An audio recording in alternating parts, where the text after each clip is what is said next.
Oh yes, now fam Malamo, welcome back to Jazza TV. I've been accepted into the travellers community, but I look more like Rabsy Nesbitt. But anyway, training well ahead of schedule. I don't know if you remember, just a while ago, about 3 or 4 weeks before my last fight, I was out in Turkey and I was on a bit of a resting phase, 2 or 3 days down, because it was ahead of schedule.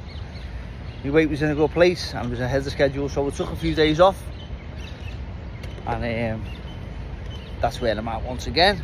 But the topic of the video is longevity.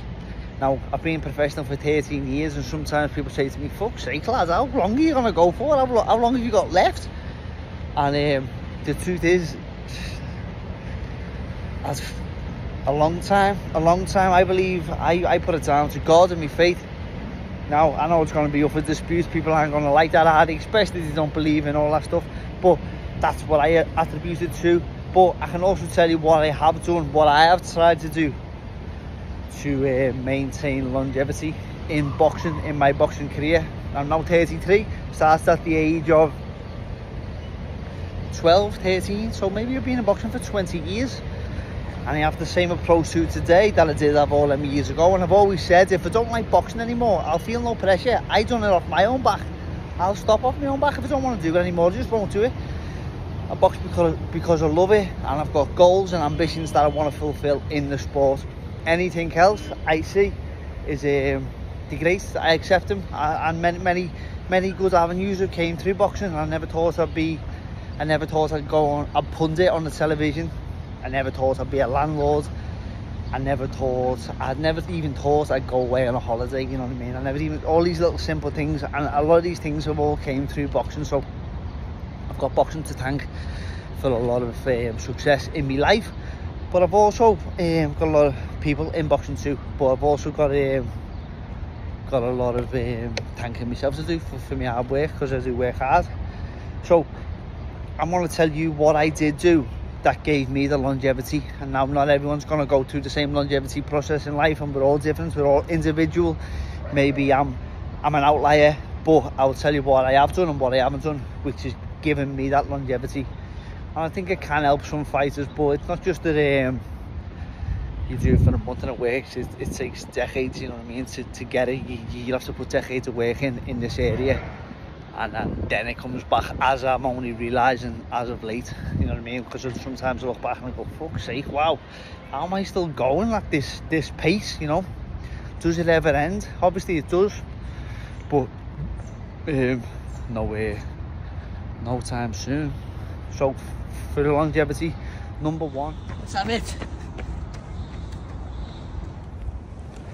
So number one has always got to be at the top of any list, is hard work and dedication. Hard work and dedication.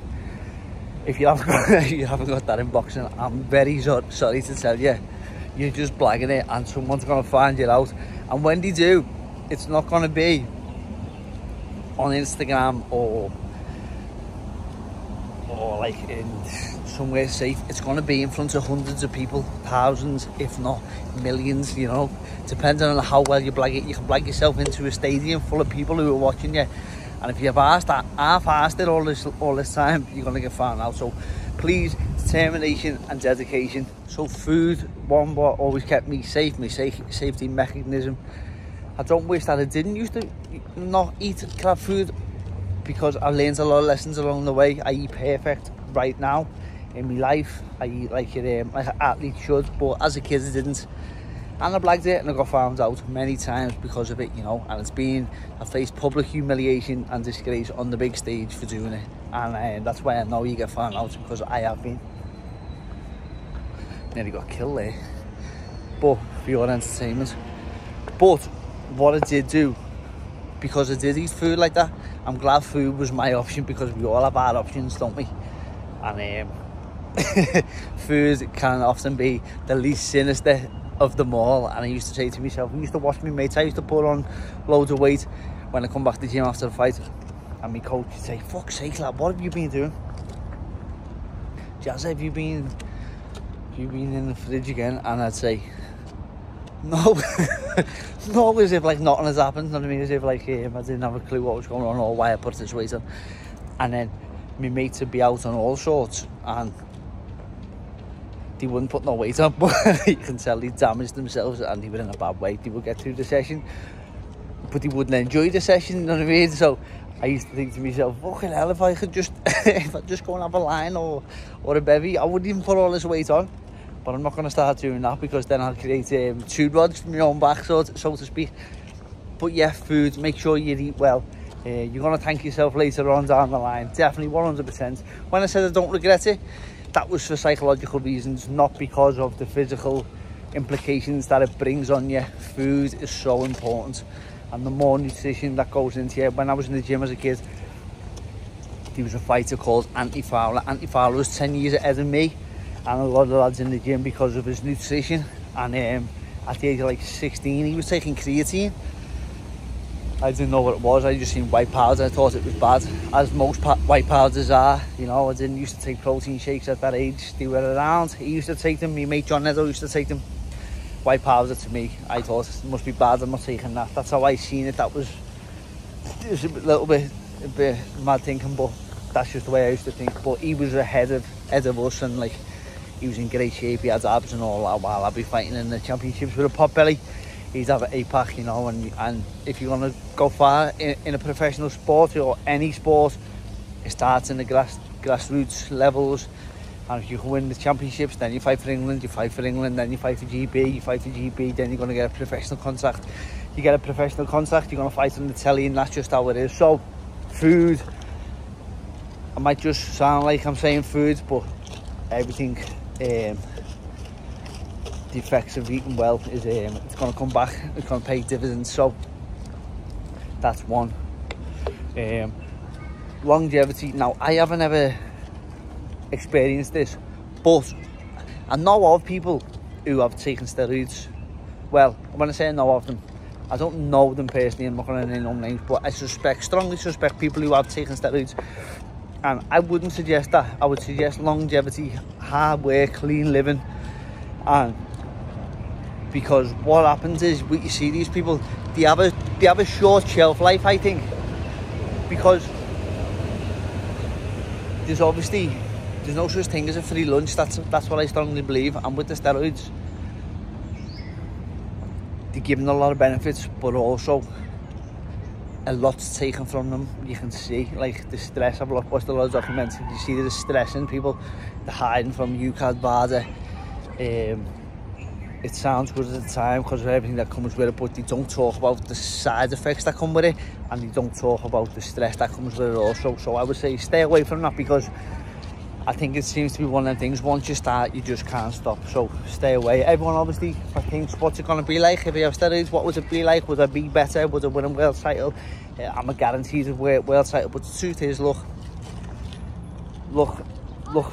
for a clean route. That's what I advise. If we all do that, then we're all right. We don't have to go through that bollocks. Obviously not everyone's going to do that, but they're going to also deal with their demons by taking these steroids.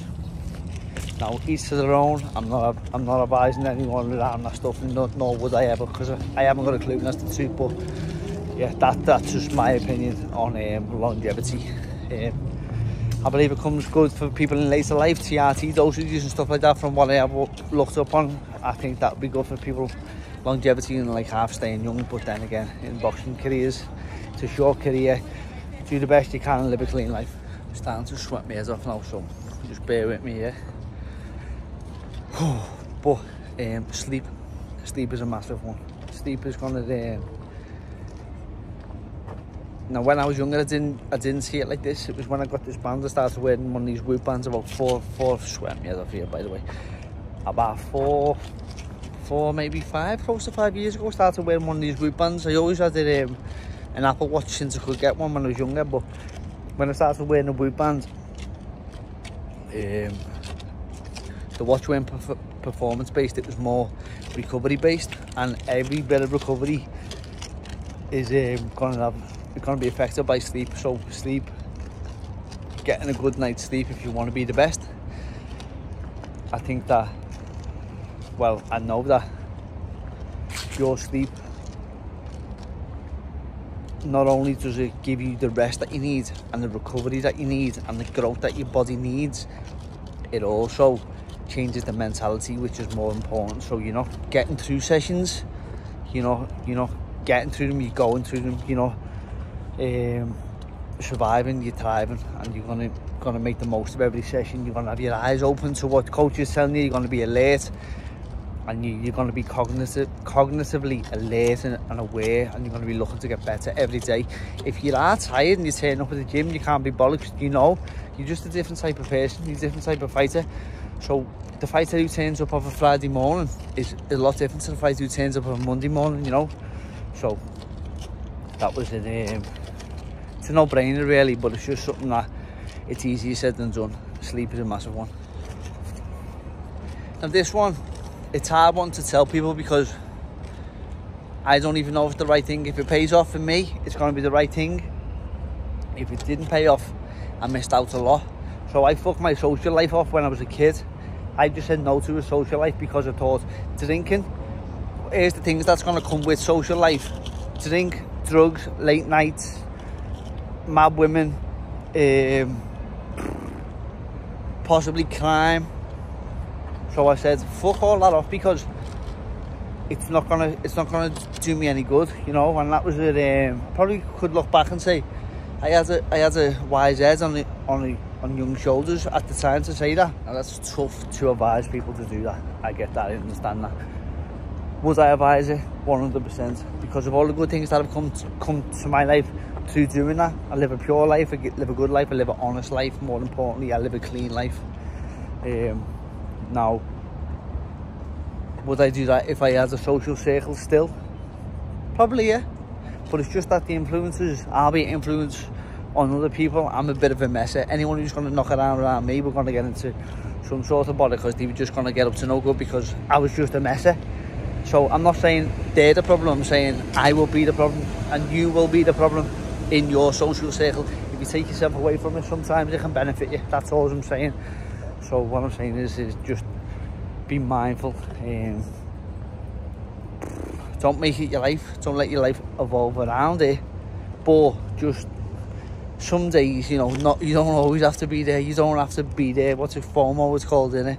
Fear of missing out. You don't always have to be at the party. You don't always have to be seen. You don't have to be on every one of the Instagram pictures. Social pressure, I understand it, but also do your own work in the dark, in secret. Not everything has to be on social media. So that's what I'm saying. Just be careful around that. Drinking comes with that. Drinking's not going to do you any good. That's all. I know, fucking hell, Jazza, you're the life and soul of the party, you aren't you? But it's not going to do you any good, is it? You can't tell me I'm lying for saying that. It's not going to benefit you in any way. It'll benefit your social life. You might have a great night, and maybe you need that. Maybe you're not like me. Maybe it's something that you do need in your life, but just put a cap on it. Don't always have to do it.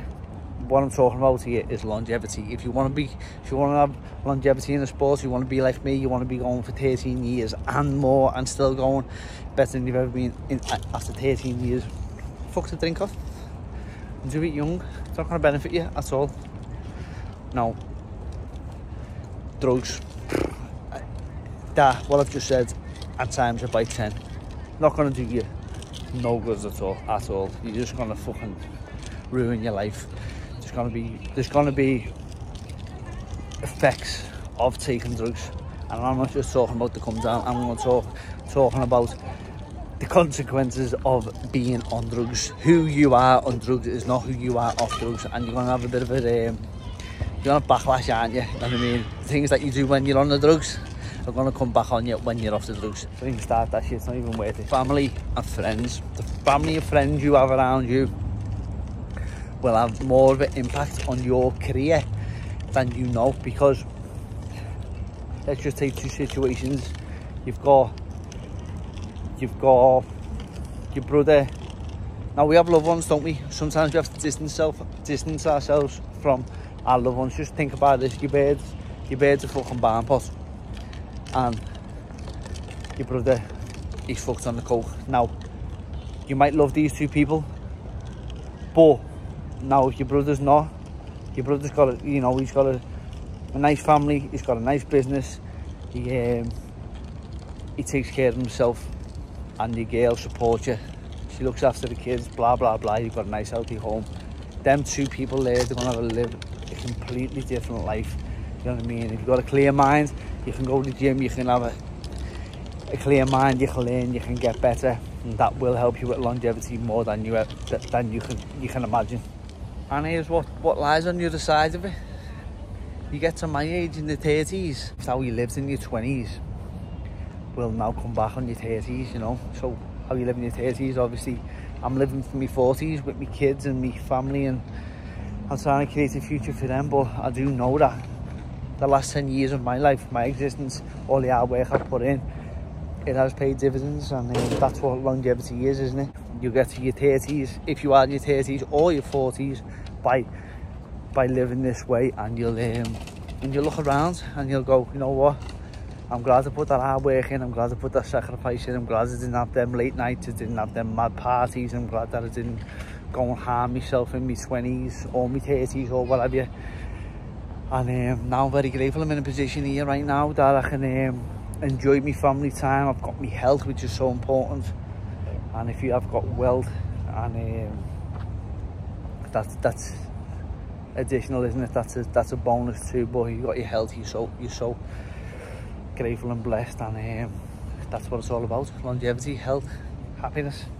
But yeah, thought I'd give you a little ramble there while I'm on my night off. I'm supposed to be on my night off. Coach said we'll just walk the track instead. I'm sweating my head off here, but so I'm going to take the full weekend off. I don't know what I'm going to do. Maybe I'll be on Jazza TV making a few videos this weekend, but I'm tired, I'm ahead of schedule, and training's going great out here in Dubai. So thank you for all the support, I appreciate all the support. I can catch him wrong. I'm well faster than him, but I've been told to rest anyway. But I appreciate all the support. As always, like, subscribe and leave a comment. Thank you for watching.